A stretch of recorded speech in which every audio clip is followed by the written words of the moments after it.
Good morning all, good afternoon all, good evening all, wherever you are on this globe of ours.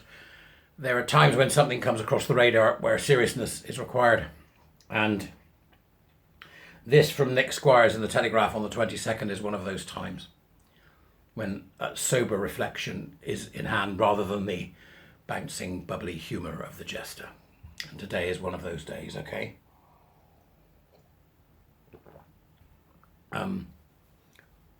From my perspective, just to lay out before we start so that you know where I am, I think the concept of trans healthcare is an abomination. It is by very definition the opposite of that, because as we know from things like the Cash Report and various other sources, it is iatrogenic from day one. We also know that the comorbidities associated with it mean that the children that are being harmed the most are those with the most problems. It is literally the preying on the vulnerable. The preying on the vulnerable. Secondly, for those who have been through it, shortened lifespans, osteoporosis, all sorts of problems are beginning to come to the fore. And the existence of the odd successful one does not make it such a thing. It is, in my mind, totally and utterly abhorrent. It is an experiment that started a long time ago and it needs to stop. But that's me, right? I can't tell adults what to do. If they want to do that, they can do it. What I can say is not one penny of public money.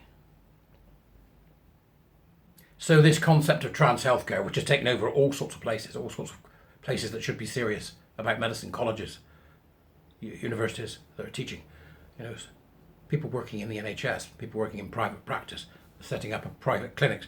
This is something that is a very serious iatrogenic harm, not just to the individual, but to the body social.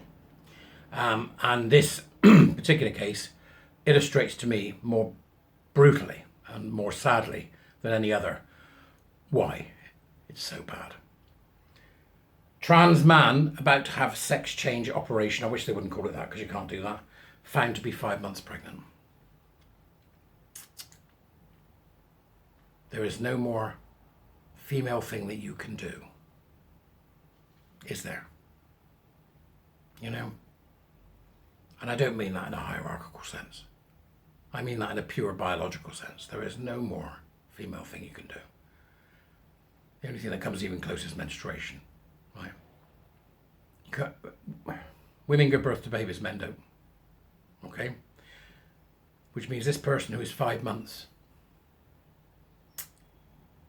pregnant 5 months ago had sex with a man. I can't think of anything that would declare you as a woman more than anything else, so where's the problem that they have? An Italian who was transitioning to become a man was found to be 5 months pregnant after undergoing a mastectomy. For the love of God. You're pregnant. We're going to remove what you need to begin that child's journey into life in the best possible way. That's what we're going to do. And they took him. The individual who had assumed the male name Marco was at an advanced stage of the sex change process, having had his breasts removed. It's her breasts!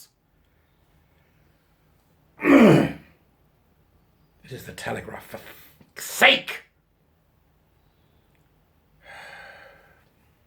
Having had her breasts removed. She had been due to have a hysterectomy. He'd been due to have a hysterectomy. 2023 and the Telegraph's doing this. What the hell is wrong with you? Who wrote this? Nick Squires. She had been due to have a hysterectomy to remove his uterus. Her uterus, before the pregnancy was discovered by doctors at a hospital in Rome.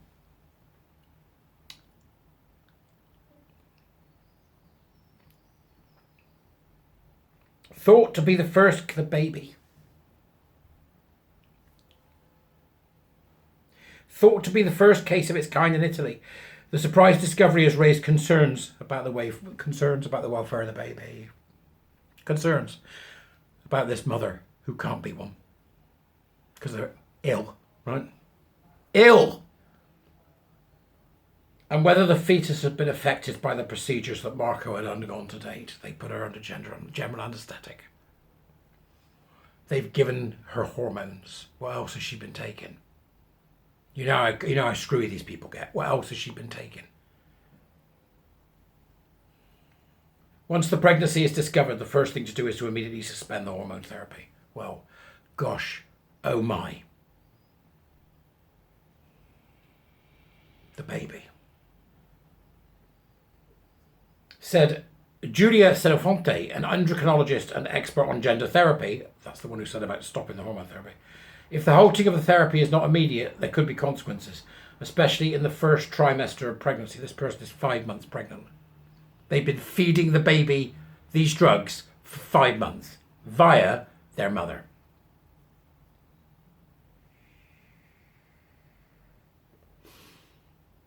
They're saying here that will have an effect on the development of the baby's organs. This is absolutely Frankenstein level stuff. This is Dr. Moreau level stuff. It's difficult to talk about it in abstract terms, but it all depends on the timing of the suspension of the dosages of testosterone that the person is taking. Doctors are also worried about the impact on Marco, who had begun to exhibit male physical characteristics, including additional body hair growth and the ability to grow a beard. Yet neither of those things are male. There is this woman who negligently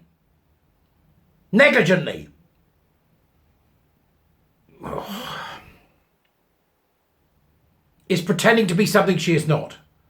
It is not possible for her to develop one single male characteristic. Not one. Everything that is developed by this woman through her misuse of drugs is a fake. The thing that is not a fake is the baby that she is 5 months pregnant with. And she knew she'd had sex. She knew. She knew she had sex. Is it an error? Was there something wrong? She knew she had sex. I've had sex in the last 5 months and I'm taking testosterone. Lock her up.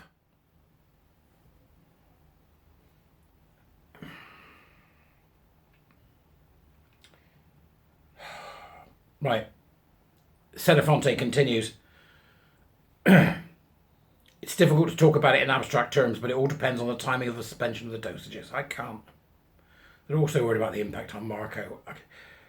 Some experts believe high levels of both male and female hormones in a person's body can pose a cardiological risk, heightening the prospect of heart attacks and strokes, although there is a lack of conclusive research on the subject.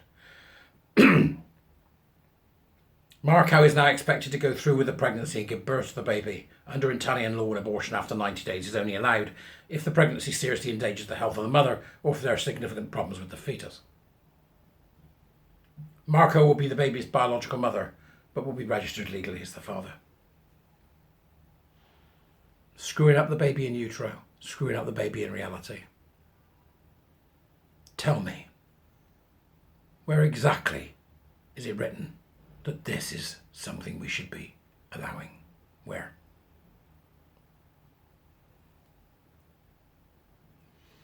The unusual case makes her a member of a tiny category of people known as seahorse dads. I mean, as if, what are they doing? Seahorse dads. It's absolutely appalling. Transgender men who carry babies. Women who carry babies. Only women carry babies. The term is derived from the fact that among seahorses, it is the male which carries and gives birth to the young. I